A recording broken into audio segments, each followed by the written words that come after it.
हरे भरे खेतों और पेड़ों से घिरा एक सुंदर सा गांव था जिसका नाम था शीतलपुर।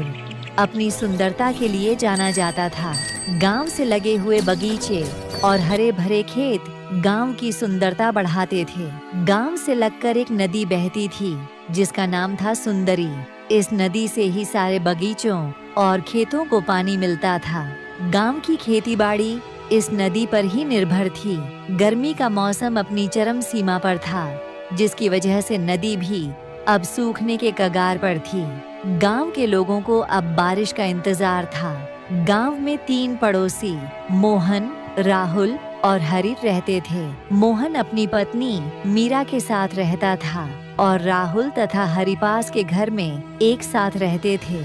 गर्मी से परेशान गांव के लोग मोहन, राहुल और हरि गांव की चौपाल पर बैठकर बातें कर रहे थे। अरे भाई, इस साल तो गर्मी ने बहुत परेशान कर दिया है। धूप में बाहर निकलने की हिम्मत ही नहीं होती। हाँ भाई, ऐसी गर्मी में तो खेती करना भी मुश्किल हो जाता है। काम करने का भी मन नहीं करता। सही कहा, लेकिन काम तो करना ही पड़ता है। बिना काम के तो कुछ नहीं हो सकता। अगर काम नहीं होगा तो हमारे घर में खाने को भी कुछ नहीं होगा। हाँ, इतनी तेज धूप में बगीचे भी बहुत जल्दी सूख जाते हैं और खेतों में पानी भी बहुत लगाना पड़ता है। और ऐसी गर्मी में पानी की समस्या तो आम बात है। अगर ऐसा ही चलता रहा तो हमारे खेत बर्बाद हो जाएंगे। अब तो बस बारिश का ही इंतजार है। अब बारिश ही सब कुछ ठीक कर सकती है।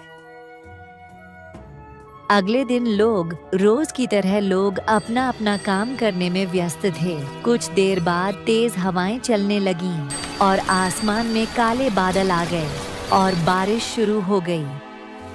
अरे भाई मोहन, लगता है ऊपर वाले ने हमारी सुन ली। बारिश शुरू हो गई। हाँ, अब पानी की समस्या खत्म हो जाएगी। सब कुछ ठीक हो जाएगा।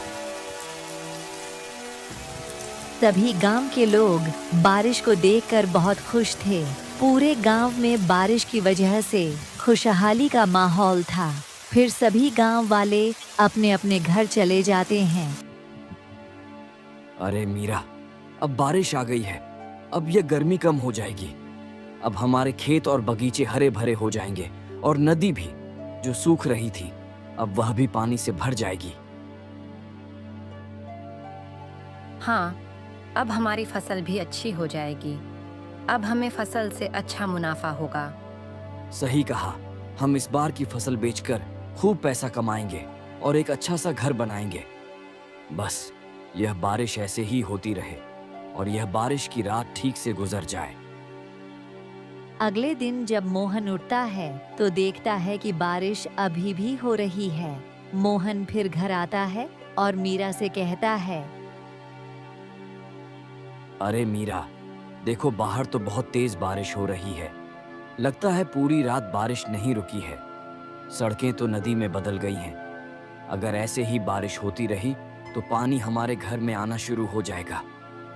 हमारा सारा सामान खराब हो जाएगा।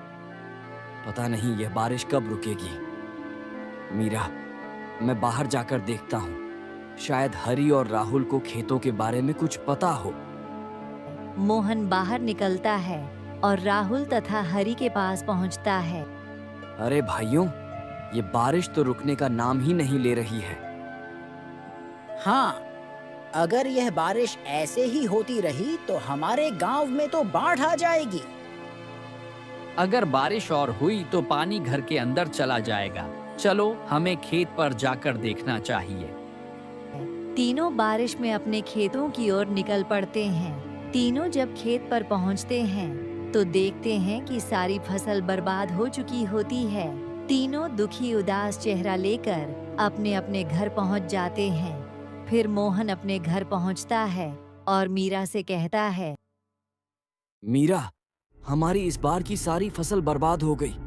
तूफान की वजह से नदी का बांध टूट गया और खेतों में पानी भर गया। कोई बात नहीं, अब जो होना था वो तो हो गया। जो होता है अच्छे के लिए होता है। हरी और राहुल से मिलकर कल पैसों का कुछ इंतजाम जरूर करेंगे। बस आज की तूफान की रात किसी तरह बीत जाए। रात जैसे तैसे बीतती है। अगली सुबह होती है तो तूफान और बारिश बंद हो जाता है। मोहन हरी और राहुल के घर आता है और कहता है, आओ भाइयों, मैं पैसों का इंतजाम करने जा रहा था। सोचा तुम्हें भी साथ ले चलूं। हम फिर से खेती करेंगे और नई फसल लगाएंगे। ठीक है, लेकिन पैसे का इंतजाम कैसे होगा? ऐसा करते हैं, हम रामकिशन सेठ से कुछ समय के लिए पैसे उधार ले लेते हैं। तीनों रामकिशन सेठ के घर पहुंचते हैं। सेठ जी, इस बार तूफान में हमारी फसल बर्बाद हो गई। क्या आप हमें कुछ पैसे उधार दे सकते हैं? हाँ, मैं पैसे दे सकता हूँ, लेकिन कब लौट आओगे? जैसे ही हमारी फसल कटेगी, हम आपका पैसा लौटा देंगे। सेठ पैसे दे देता है। फिर यह तीनों घर आ जाते हैं। सफलता और सुखद अंत। कुछ समय बाद खेतों में हरी भरी फसल लहलहाने लगती है। अरे देखो कितनी अच्छी फसल हुई है। इसे बेचकर अच्छा मुनाफा होगा और हम सेठ जी का कर्जा भी चुका देंगे। कुछ समय में यह तीनों फसल से फ्री हो जाते हैं और रामकिशन सेठ के यहाँ जाते हैं और रामकिशन सेठ को पैसे लौटा देते हैं। दोस्तों, यह कहानी यहीं तक थी। दोस्तों, आपको यह कहानी अच्छी लगी हो तो वीडियो को लाइक और चैनल को सब्सक्राइब कर देना।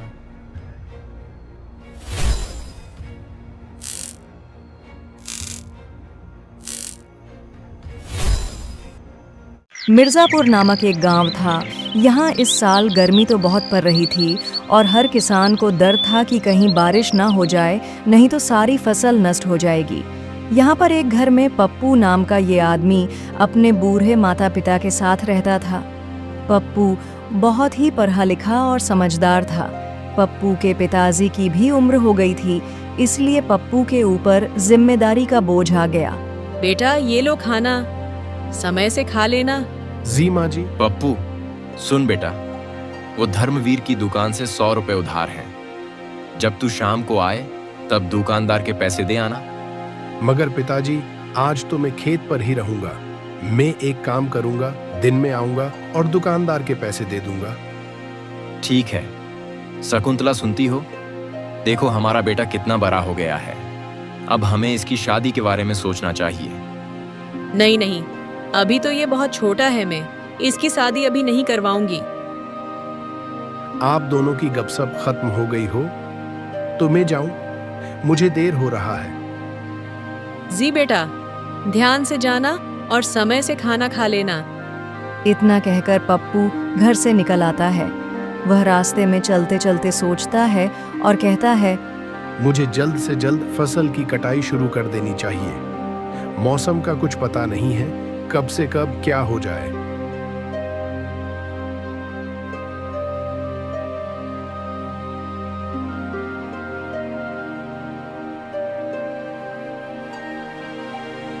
में पप्पू खेत पर पहुंच जाता है और फसल काटने लगता है। कुछ समय बाद पप्पू का दोस्त कल्लू आता है और कहता है, अरे पप्पू, इतनी भी क्या जल्दी है जो तुमने फसल काटने की तैयारी अभी से शुरू कर दी? कल्लू मेरे भाई, मौसम का कोई भरोसा नहीं है। मेरी बात मान और तू फसल काटना शुरू कर दे। मैं पागल थोड़ी ना हूँ तेरी तरह पप्पू। तू पागल हो गया है, इतनी तेज धूप में खेत पर काम कर रहा है। जैसी तेरी मर्जी वैसा कर और मेरे यहाँ से चला जा, मुझे काम करने दे। फिर कल्लू यहाँ से चला जाता है और वह अपने घर पहुँचता है तो उसकी पत्नी कहती है, अजी सुनते हो, सारा दिन ऐसे ही घूमते रहोगे कि बेटी का स्कूल में दाखिला ही करवा दो। वो कहते हैं ना, लंगूर के हाथ में अंगूर। ठीक उसी प्रकार कल्लू की जिंदगी थी। उसे पत्नी तो सुशील और सुंदर मिली, लेकिन उसने कभी कद्र नहीं की। अरे हाँ, हो जाएगा बाद में। और वैसे भी लड़की अपायच लिखकर करेंगी। क्या करना तो उन्हें चूल्हा छौंका ही है। अगर बच्ची का स्कूल में दाखिला नहीं हुआ तो मैं अपने मायके चली जाऊंगी। पप्पू को खेत काटते काटते बहुत समय हो जाता है। शाम होने को आई है, फिर उसे अचानक से याद आता है और कहता है, उत्तेरी में तो भूल ही गया। धर्मवीर भाई साहब दुकानदार के उधार के पैसे देना है। फिर पप्पू धर्मवीर की दुकान पर आ जाता है और कहता है, अरे भैया, वो पहले के उधार के पैसे ले लो भाई साहब। हाँ हाँ, वो पैसे वो तो बाद में भी आ जाते, लेकिन मैं कल सोच तो रहा था पप्पू से मिलकर आऊंगा, उससे कुछ बात करनी है। भाई साहब, ऐसी क्या बात है जो तुम यह बताने मेरे घर आने वाले थे? पप्पू बेटा, मैं ये कह रहा था कि तुम्हारे घर के बगल में जो प्लॉट खाली है ना, उसे तुम ही ले लो, क्योंकि बाहर का दबंग आदमी उस प्लॉट को लेने वाला है। उससे पहले तुम ले लो, नहीं तो उसने प्लॉट ले लिया तो वहां तुम्हारा रहना मुश्किल हो सकता है। भाई साहब, ये जानकारी देने के लिए आपका बहुत बहुत धन्यवाद। कुछ ही दिनों में हमारे खेत की फसल कट जाएगी और फसल का अच्छा दाम लगते ही फसल को बेचकर उस प्लॉट को ले लूंगा। ठीक है भाई साहब, अब मैं चलता हूँ। धर्मवीर ने पप्पू को जो जानकारी दी है, इस नज़र में पप्पू की नज़र में धर्मवीर किसी भगवान से कम नहीं था। इतना कहकर पप्पू यहाँ से चलने लगता है। फिर वह रास्ते में सोचता है और कहता है, मुझे खेत पर भी जाना है और यह बात भी बहुत गंभीर है। घर तो सबको बताना ही पड़ेगा। ऐसा करता हूँ, घर चला जाता हूँ, घर में सब बात बताकर फिर से मैं खेत पर जाऊंगा। पप्पू ज्यादा समय न गवाते हुए वह अपने घर आ जाता है। फिर वह घर वालों को सभी हाल बताता है और फिर पप्पू के पापा कहते हैं, बेटा, जो करना है जल्दी करना, हमारे पास समय बहुत ही कम बचा हुआ है। अब मुझे भी छोटा मोटा काम करना चाहिए ताकि पैसे इकट्ठा करने में मदद हो सके। अरे पिताजी, कैसी बात कर रहे हैं आप? जब तक मैं जिंदा हूं तब तक आपको कोई लेने की जरूरत नहीं है। वो सब आप मुझ पे छोड़ दो, मैं देख लूंगा। ठीक है बेटा। फिर पप्पू घर से निकल आता है और उसे चलते चलते रात हो जाती है।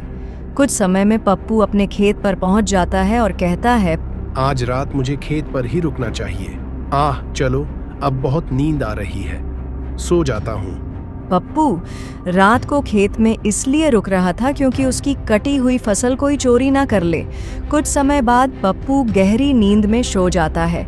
फिर पप्पू का दोस्त कल्लू चोरी चुपके आता है और कहता है, अरे मेरे होते हुए पप्पू इतना कामयाब कैसे हो सकता है? उसको बर्बाद ना कर दूं तो मेरा नाम भी कल्लू नहीं।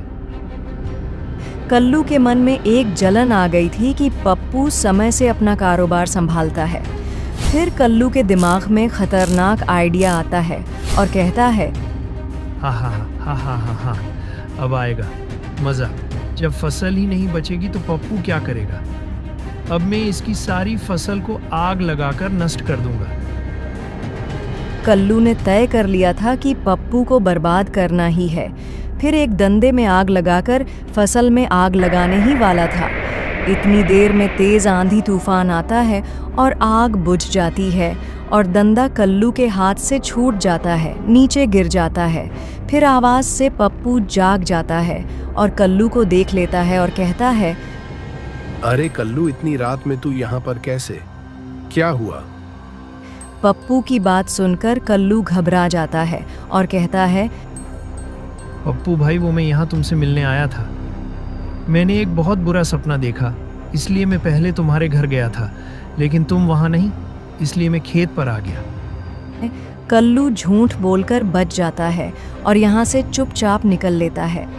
फिर अगले दिन जब सुबह हुई तो पप्पू कहता है, माँ, ओ माँ, जल्दी से खाना पैक करके दे दो, खेत पर आज ही का काम बचा है, फिर तो फ्री हो जाएंगे।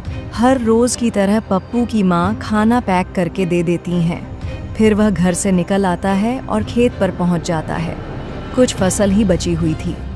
पप्पू उसे काट लेता है और कहता है, चलो ये बढ़िया रहा, सारी फसल कट गई। अब मैं सारी फसल बेचकर उस समस्या का समाधान करना है। कुछ ही समय में मशीन और ट्रैक्टर भी खेत पर आ जाता है और कुछ समय बाद ट्रैक्टर में सारी फसल भर जाती है। सारी फसल बेचकर पप्पू के पास बहुत सारे पैसे आ जाते हैं। फिर पप्पू उन पैसों को लेकर घर आता है और पिताजी को पैसे दे देता है। फिर पिताजी कहते हैं, मैं ऐसा बेटा पाकर धन्य हो गया। अब हम बगल वाला प्लॉट भी खरीद लेंगे। रात हो जाती है। अचानक बादल में हलचल होती है और तेज आंधी, तेज तूफान आता है और बिजली करकराती है और तेज बारिश होने लगती है। फिर कल्लू अपने घर से निकलता है और मौसम का हाल देखता है। इतनी देर में बिजली तेज करकराती है और कल्लू के घर ऊपर गिर जाती है और कल्लू पूरी तरह से घायल हो जाता है।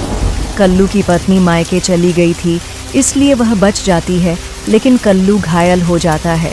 पप्पू जल्दी से आता है और कल्लू को हॉस्पिटल भेजता है और उसका इलाज शुरू हो जाता है। पप्पू के जितने भी पैसे थे वो सारे पैसे कल्लू के इलाज में लग जाते हैं। दोस्तों, इस वीडियो का अगला पार्ट देखने के लिए कमेंट करें और वीडियो को लाइक, चैनल को सब्सक्राइब करें।